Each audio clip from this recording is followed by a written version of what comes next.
네, 기재부 장관님. 네. 경제부총리로서의 최상목 장관님에게 질의하기에 앞서 얼마 전 장관님께서 대통령 권한 대행으로서 하신 일과 관련한 질문을 먼저 하도록 하겠습니다.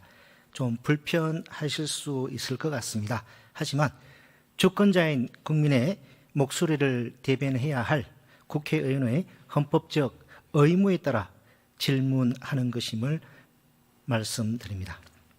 장관님, 국가의 가장 근본이 되는 규범은 무엇입니까? 네, 헌법입니다. 그렇죠.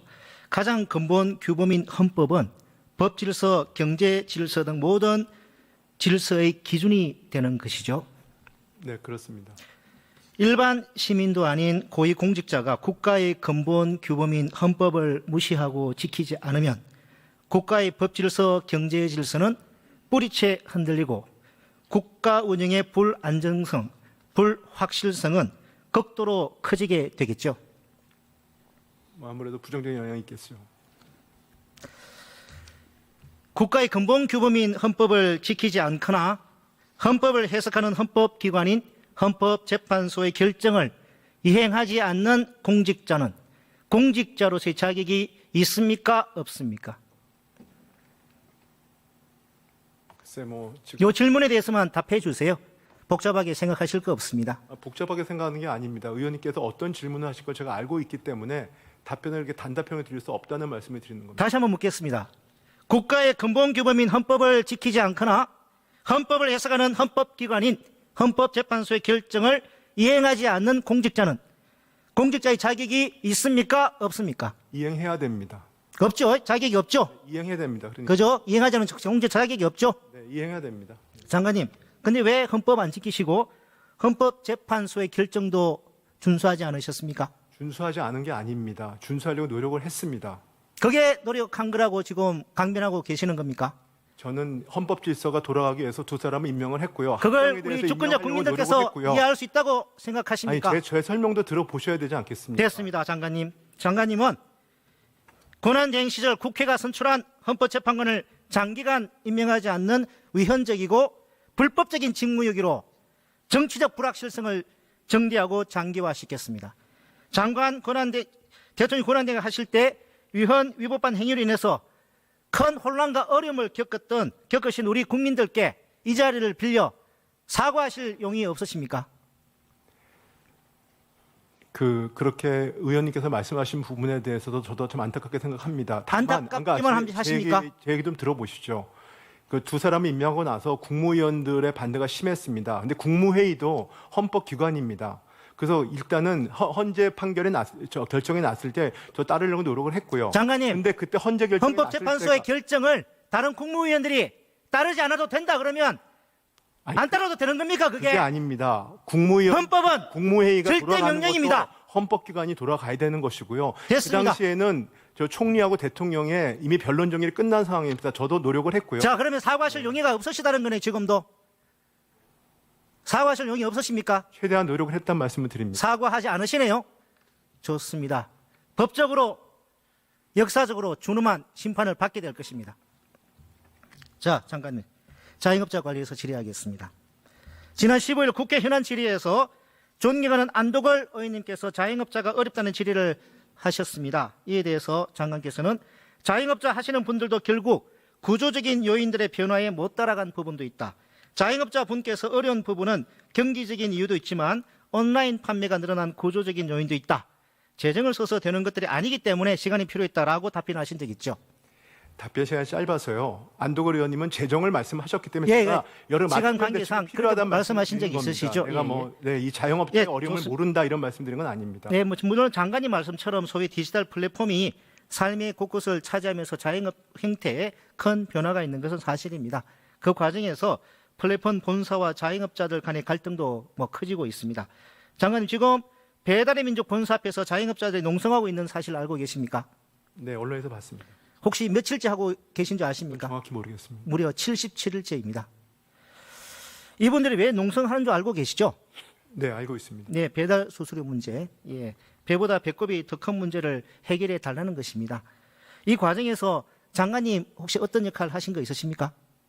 지난번에 이 해결책을 찾기 위해서 공정위가 중심이 되어 있지만 기획재정부도 많은 노력을 했었습니다. 네. 예, 뭐 그 정부가 뭐 이렇게 중재 나서긴 했는데 네. 법원이 판단하기로는 정부의 의설픈 중재로 문제는 더 어렵게 되었습니다.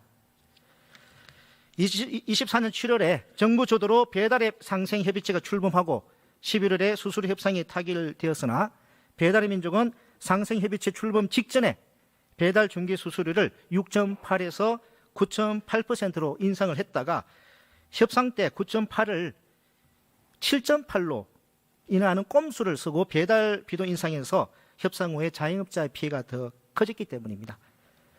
그리고 지금 배달의 민족은 대화에도 나서지 않고 있습니다. 한 자영업자분은 국내 언론에서 이렇게 인터뷰하셨습니다. 그 내용을 온전히 전해드리겠습니다. 자영업자들이 어려운 것은 온라인 판매 때문이 아니라 정부가 플랫폼 자율 규제라는 명목하에 거대 사업자들이 터무니없이 높은 수수료를 방치한 결과이고 그렇지 않아도 어려운 상황에서 비상계엄 사태로 자영업자들이 질서 있게 퇴장하거나 시장 변화에 적응할 시간조차 빼앗겼다. 자영업자들은 특별한 혜택을 요구하는 것이 아니라 단지 공정한 시장 환경 속에서 정상적으로 영업할 수 있는 일상을 원할 뿐이다. 이 점에 대하여 부총리님은 어떻게 답변하실 건가요? 잠깐 시간을 드릴 테니까 여기에 대해서 답변하실 수 있겠습니까? 네, 뭐 지금 자영업자 분들의 어려운 부분에 대해서 저희도 뭐 정책 당국자로서 그냥 안타깝게 생각합니다. 근데 이걸 해결하는 방법이라는 게 사실은 그 현행법 체계 내에서 한계가 있는 측면이 있습니다. 그래서 좀 이 플랫폼 사업자들 간에 자율적인 합의를 노력을 했는데 그게 여의치 않았습니다. 그런 측면이 있는데 좀 더 이게 다른 방법이 있는지 저희도 고민을 같이 해보겠습니다. 추가적으로 이어서 질문해 보겠습니다. 자, 우리나라 자영업자 50대 이상이 50.3%로 가장 많고 창업 직전에는 53%가 직장인 임금 근로자였습니다. 왜 50대 이상 직장인이 자영업 창업에 뛰어들겠습니까? 그건 우리나라의 형편없는 사회 안전망 때문이 아닙니까? 네, 그렇게 되면 계속 고용 문제도 네, 네. 해결해야 될 이슈입니다. 네. 자, 자영업자 문제 외에 노동자 문제 관련해서도 짚어보겠습니다. 지난해 세수 부족으로 산재기금 끌어다 쓰셨죠? 네. 그런데 세수가 부족하다고 2023년 11월에 산재기금에서 예탁한 1.6조 원 가량 상환하지 않고 기간 연장했죠. 네, 그렇습니다. 그러다 보니까 올해 산재기금이 공자기금에 예탁한 금액이 4.85조 원에 달합니다. 예년보다 대단히 많습니다. 정부로서는 어차피 만기까지 이자를 지급하고 돌려주는 것이니까 문제없다고 생각할지 모르겠습니다. 하지만 문제가 있습니다. 2023년 11월 달에 산재기금이 공자기금에 예탁한 1.6조 원, 금리가 얼마인 줄 아십니까, 장관님? 금리 뭐 3.86%인가 지금 말씀드리겠습니다. 그런데 지난해 산재보험기금 여유재원 운용 수익률이 얼마인 줄 아십니까? 8.56%입니다. 2배 넘는 차이가 납니다. 즉 정부에 예탁하지 않고 운용했더라면 더 높은 수익률로 산재기금의 재정에 기여했을 자금을 공자기금에 예탁함으로써 손해를 보게 된 것입니다. 단순 계산해서 1.6조 원을 운용하지 않고 예탁함으로써 보게 되는 손해는 750억 원이 넘습니다. 이게 다 노동자의 업무상 재해를 보상하고 재해 예방에 사용되어서 할 노동자들의 몫입니다. 이걸 부자들 감세해주고 세수가 부족하다고 끌어다 쓴 것입니다. 이게 약자 방치고 아니고 무엇입니까? 전 정권인 윤석열 정부는 약자 방치 정부였습니다. 그 중심에 바로 최상목 장관께서 계셨습니다. 의원님. 게다가 최상목 장관께서는 약자는 방치하고 사익은 극대화했습니다. 미국 국채 투자 관련해서 질문하겠습니다. 많은 분들이 장관께서 환율에 베팅했다고 지적하는데 본의원은 그건 일부만 맞다고 생각합니다. 장관께서 투자한 채권, 저쿠폰 채권이죠. 소위 저쿠폰 채권 맞죠? 자본이 더, 그러니까 채권 가격이 상승하면 차익을 노리기 위해 투자하는 거 맞죠? 알고 계시죠? 30년 만기 국채입니다. 네네. 저쿠폰 채권이잖아요. 지금 채권 매매 차익에는 과세가 되지 않죠, 장관님? 그렇죠? 검투세가 원래 예정대로 도입됐더라면, 도입이 아니라 시행 올해 1월 1일에 시행됐더라면 채권 차익 과세가 될 수 있었는데 장관님 작년에 검투세 폐지 앞장서셨고 검투세 폐지되었습니다. 지금 채권 매매 차익은 이제 과세가 안 되게 됐죠. 뭐 일단 상황은 지금 손해가 났기 때문에 과세 대상은 물론 아닙니다만. 나중에 근데 의원님이 이익이 발생하면은 근데 의원님은 그렇게 연결을 시키신 건 그건 좀 전 부당하다고 생각합니다. 자 그러면 올해 저는 작년에 여태까지 공직을 하면서 공직 윤리에 대해서 그런 식으로 제 사익과 관련된 부분들을 판단하지 않았습니다. 그러면 의원 그렇지 않겠습니까? 그거는 자, 뭐 제가 그 부분 그리고 저 부분이 이해 충돌이 있는 건 제가 거기 그 요청을 해놨기 때문에 기다리고 있습니다. 장관님께서 작년 8월달에 이제 해당 채권을 사셨다고 이제 밝히셨는데 그리고 그 전에 가지고 있는 외화로 삼성증권에서 나온 가지고 리포트 있는 외화 내용을 예금을 가지고 산 리포트 겁니다. 내용을 갖다가 좀 보여드리겠습니다. 네.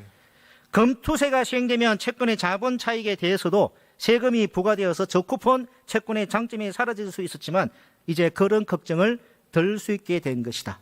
저 장관님께서 검투세 폐지 앞장선 결과 물론 장관님은 고의가 아니었다고 이제 가지고 뭐 해명을 하십니다만은 결과적으로는 저게 제 발언입니까? 아닙니다. 전 저런 얘기 발언. 삼성증권에서 나온 리포트입니다. 저쿠폰 채권의 어떤 성격에 대해서 결과적으로 장관님은 뭐 고의가 아니라고 말씀을 하시는데요. 결과적으로 장관님께서 큰 수혜자 중 한 명이 된 것은 저에 대한 맞지 신뢰가 않습니다. 그거밖에 안 된다는 걸 제가 되돌아보겠습니다. 네. 이번에 내놓은 추경안도 시급하다는 말뿐이지 상생 페이백 같은 사업은 올해 하반기나 되어야 제대로 시행이 됩니다. 장관님께서는 본인이 했던 일에 분명히 법적으로 역사적으로 준엄한 평가를 받게 될 것이라고 말씀을 다시 한번 드립니다. 산림청장님. 예. 영남 산불의 악몽이 사라지기도 전에 지난 주말 강원 인제에서 어제는 대구 함지산에서 연달아 대형 산불이 발생했습니다. 신속히 산불이 빨리 진압되기를 먼저 바라고요. 예. 이재민들이 발생하지 않기를 먼저 바랍니다. 예. 이렇게 대형 산불의 빈모나 상시한 문제 매우 심각한데요.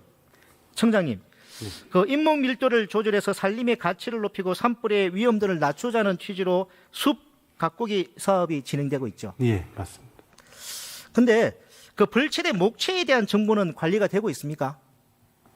예, 뭐 저희들이 DB화 시켜가지고 뭐 지번별로 어떤 사업을 했는지 정리를 해놓고 있습니다. 아니 청장님 말씀은 예, 그러니까 어느 지역에서 어떤 사업을 했다는 정도 관리되고 있다는 예. 그런 취지 말씀인 것 예, 같은데요. 최근에 4월 21일자 한겨레 기사에 의하면은 관리가 안 되고 있다는 그런 정보가 없답니다.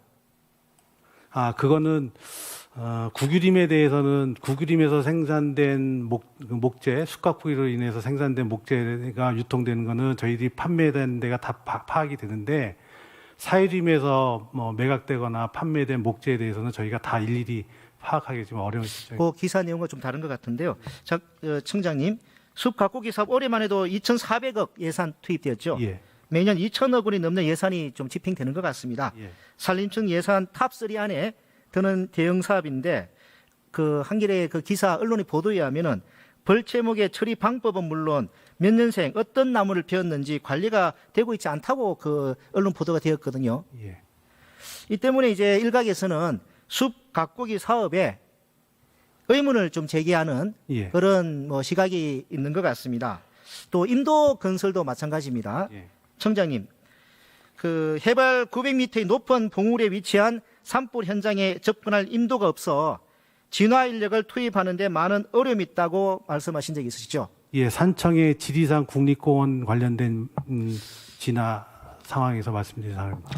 그런데 이제 행안부 산하에 국립재난안전연구원 또 여기 환경부 장관님 나오시 계신 것 같은데 환경부 산하의 국립공원공단은 임도가 산사태의 주 원인이라고 좀 지목을 하고 있습니다. 또 시민단체는 임도 때문에 바람의 순환이 더 원활해져 산불 확산이 더 빠르게 된다고도 주장하는 그런 내용도 있습니다. 청장님, 인목 밀도와 인도 개설 등 찬반 논쟁이 분분한 상황인 것 같습니다.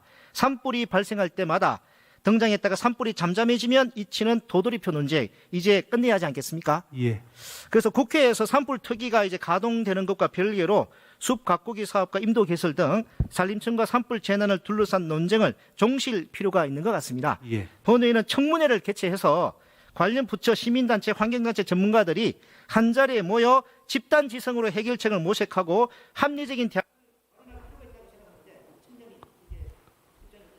저는 100% 동의합니다. 한 자리에 모여서 서로 어떤 것들을 오해하고 있는지 풀 필요가 있다고 생각합니다.